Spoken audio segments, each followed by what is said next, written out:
the Chief Economic Advisor, Dr. Arvind Subramaniam, the heads of all the major national chambers and trade organizations, leaders of the industry and trade organizations, ladies and gentlemen. Let me at the very outset thank all of you for this great initiative that you've taken in order to express your support to the very idea of the GST and to press for an early passage of the Constitution Amendment.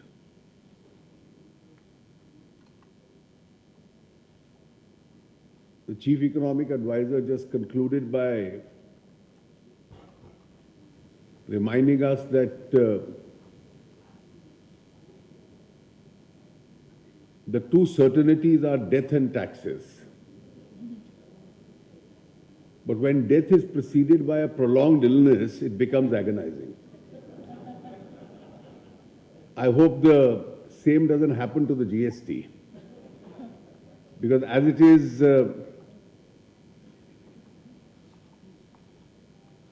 while as a non-politician you are very positive that this is the best of Indian democracy, I think the best can still become better if the decision-making process, instead of decades, is curtailed to years.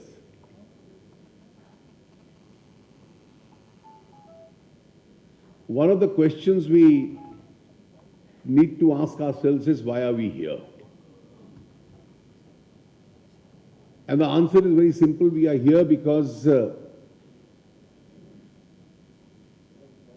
we all do believe that India has a right to grow faster. India has a right to achieve its full potential. And nobody in India has a right to stop, halt, or slow down the process of growth. And therefore, it is really with this idea in mind that all of us are here. And we are here at a time when the whole world is facing uncertainties and unpredictability as far as the future is concerned. And normally those uncertainties, the slowdowns, the volatilities happen to plague the entire global economy. And countries across the world get adversely affected by it.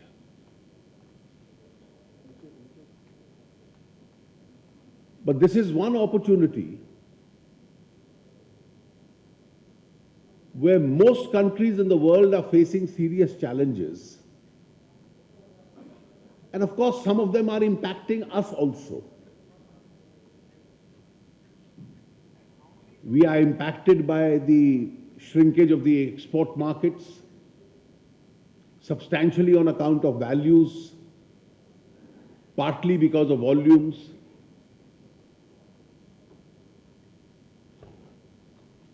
We are also impacted because global demands are slow, which also adversely impact us. Domestically, we are also impacted by the fact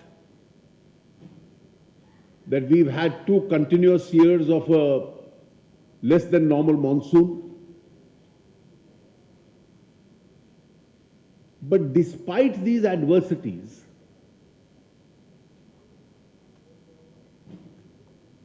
India is increasingly becoming more and more aspirational, more and more hopeful. And therefore, despite a global slowdown, we are perhaps one of the only countries in the world amongst the major economies which is managing to maintain a respectable growth rate. And almost each one of us present here today realizes that despite global adversities, our real potential is significantly more than what we are achieving today.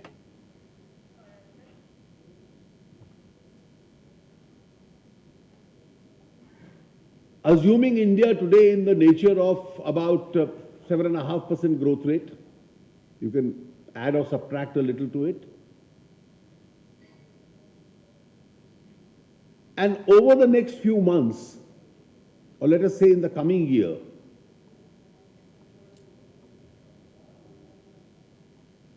we are able to implement the goods and services tax. Hopefully, as I have announced, with the coming budget, we are able to rationalize, start the process of rationalizing our direct taxes. I have already committed to the fact that we will slowly start bringing them the higher slab down as far as corporate tax is concerned. Our emphasis on increased spending on infrastructure continues to increase because the oil price situation continues to be favorable to us. We are able to substantially invest the 50,000 crores that we have promised to put into irrigation. The next third season of monsoon at least is normal. And some revival of the global growth starts taking place. Now, if these things start happening, in addition to where we are, I don't see any difficulty with India improving upon its growth by 1.5%, or even 2%. And that brings us closer to what our real potential is. In terms of structural reforms, we have been carrying out each of the steps which we have taken. And I must confess that I do realize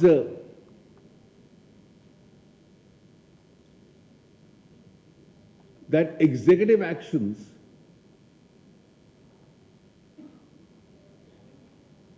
and money bills are more easily implementable than routine legislation.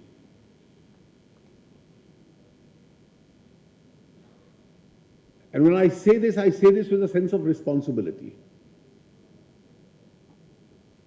Because when the history of this phase that we are passing through is written, because I see this as an important turning point. If by sheer noise and disturbance, session after session of Parliament is not allowed to function, then this is going to be a precedent. It's going to be a precedent for all oppositions in future. It's going to be precedent for all oppositions in the state legislatures.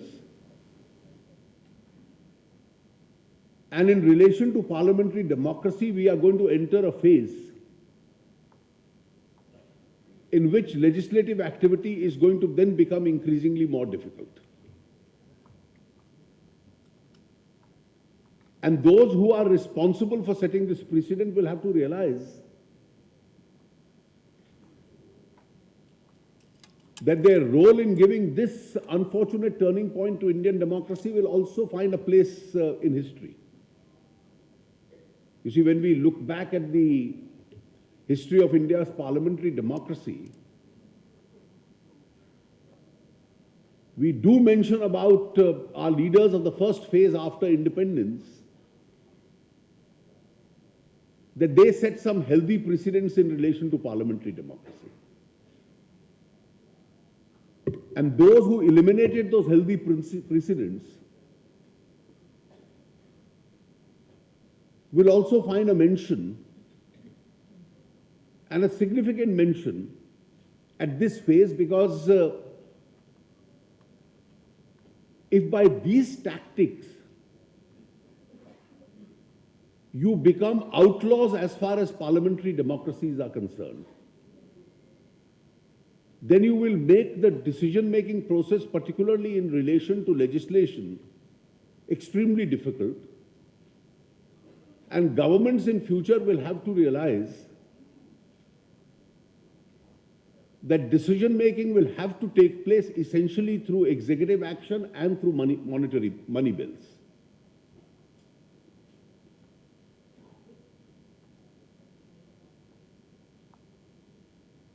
Looking at it from the more positive point of view that Dr. Subramanian just mentioned, he's right when he says that the GST is an idea which was accepted by all political parties. At a time when I was finding it possible to start understanding its impact, the person who met me on more than one occasion and explained to me its advantages was the left front Finance Minister, Dr. Asim Das Gupta. The 2004 manifestos of principal political parties first made a mention of it. Mr. Chidambaram in his 2006 budget speech referred to it. Mr. Pranab Mukherjee in 2011 introduced the bill. The standing committee came out with a unanimous recommendation. I have gone through every noting of Mr. Chidambaram thereafter as to the reasons why he accepted a number of those suggestions. But there was still no absolute consensus. Because for consensus, you also required every state to be on board. There was a finance minister in Madhya Pradesh who felt that the states could not surrender their taxation sovereignty, a point which now only Tamil Nadu to some extent echoes. There were manufacturing states which felt that they have spent a lot on creating infrastructure for manufacturing. And therefore, GST being a destination tax would help the consuming states. And the fact that it will help the consuming states is a good sign. Because for interstate equity, states like Orissa, Bihar, Bengal, Uttar Pradesh, Kerala, Northeast, their growth structures, we want to bring them at par with the rest of the country. And therefore, that inter-regional equity would also be brought about by the GST. Now, with great difficulty, in the first few months after this government took over, we brought about an absolute consensus as far as the empowered committee was concerned. And after that consensus, the present amendment was introduced. Once we introduced the amendment, it had gone through the standing committee. Its recommendations had been accepted by the UPA government. The Lok Sabha again cleared it. My friends in the Congress party said, even though it was our bill, we want it again sent to a select committee. So it again went through a select committee. So you had the standing committee, you had the empowered committee, and now you had the select committee of Rajya Sabha. The Rajya Sabha select committee also with some suggestions cleared it. We accepted those suggestions also. We were then told, not this session, let's make it the next session.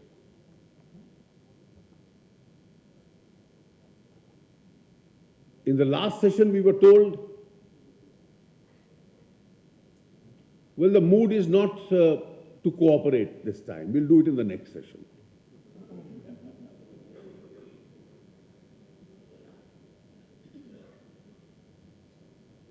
In this session, almost by the day, the mood keeps changing.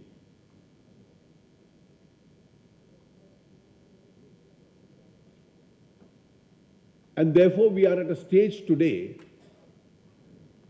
where you have lip sympathy for the GST,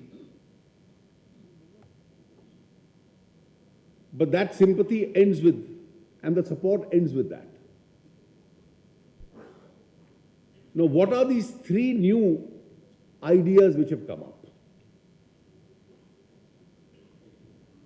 And let me straight away concede that one of them is possibly a fair, arguable point. For 2 years, a 1% additional tax, this was put because the manufacturing states insisted on it. I straight away concede that two views on this are possible. And therefore, I have told my friends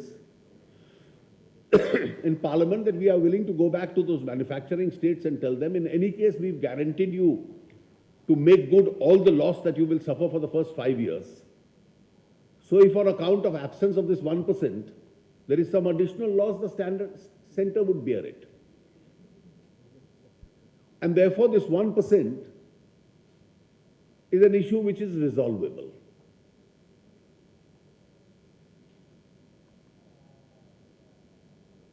No, it's a precondition that 18% cap should be put in the Constitution itself. But are tariffs ever provided for in the Constitution? Can tariffs ever be cast in stone?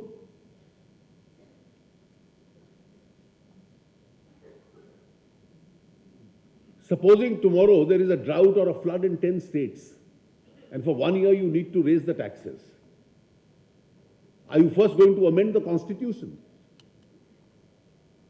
Knowing fully well that the unfortunate precedents which are being created, if these precedents are acted upon in future, constitutional amendments are going to become increasingly more difficult.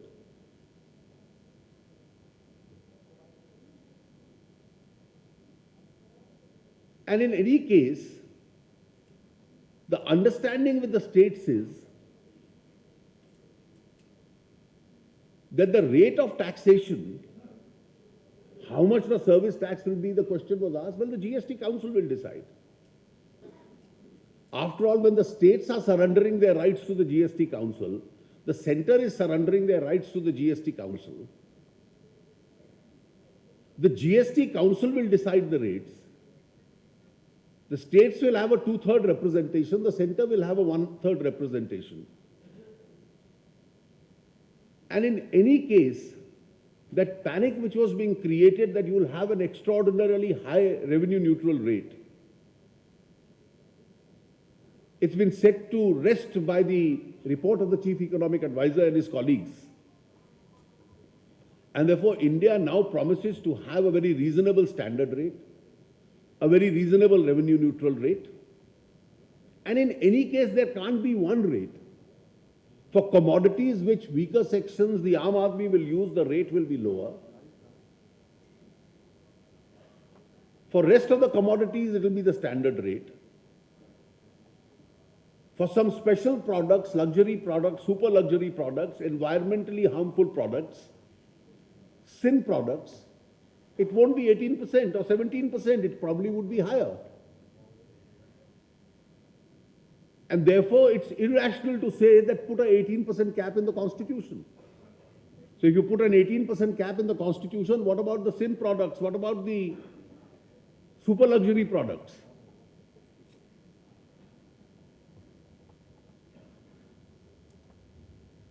And therefore, now that it's almost certain that the rate is going to be less than 18% or much less than 18%, I think the issue gets settled with that.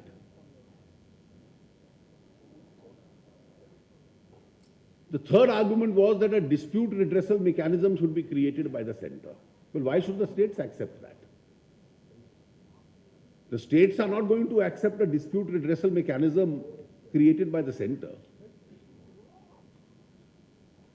And after the recommendations of the standing committee, Mr. Chidambaram himself on the file has accepted a very sensible suggestion that all disputes to be resolved in the GST Council, and if the Council can't resolve the dispute, the Council will create a dispute redressal mechanism.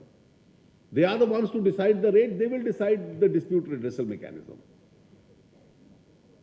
That issue really becomes a non-issue in view of a very fair suggestion which was made by the UPA government.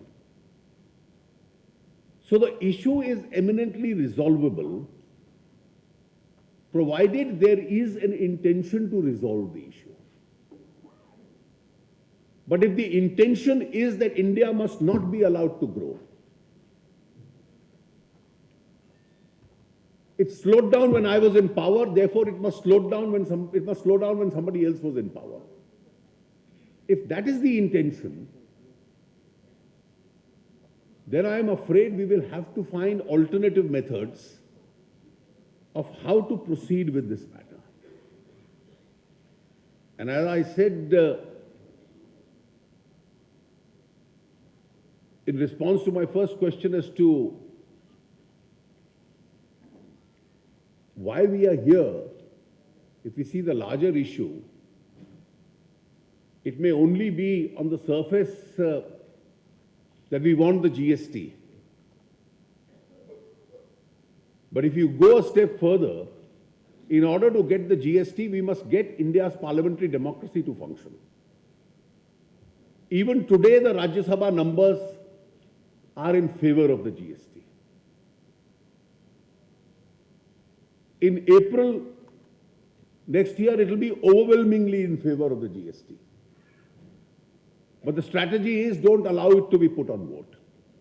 And therefore, I have no hesitation in saying when history will adversely record the role of each one of us, probably when parliamentary democracy was being paralyzed and progressive legislation of this kind are not allowed, it won't only record the disruptors, it will also record people like us, me particularly as the leader of the House, who waits every day to see the House doesn't function. It will also record the chair, who makes no efforts to make the House function. And therefore, each one of us runs the danger of coming out extremely poorly when the history of hurting India's parliamentary system is recorded. And therefore, the reasons why we are here actually goes to much more than just passage of the bill. The GST is an idea whose time has come. I have no doubt that if not today, tomorrow it has to be approved. We are just going through that agony prior to the passage of the bill. But I think the real strength of India's democracy is not that we will be able to pass it. We have to introspect the weakness of democracy, that on an issue where everybody claims to support it, and still the country feels helpless in not being able to pass it. And therefore, the more the pressure you build, the more those who stop it realize that they have a price to pay for it, probably the faster we'll be able to ensure the passage of the bill. Thank you very much for organizing this.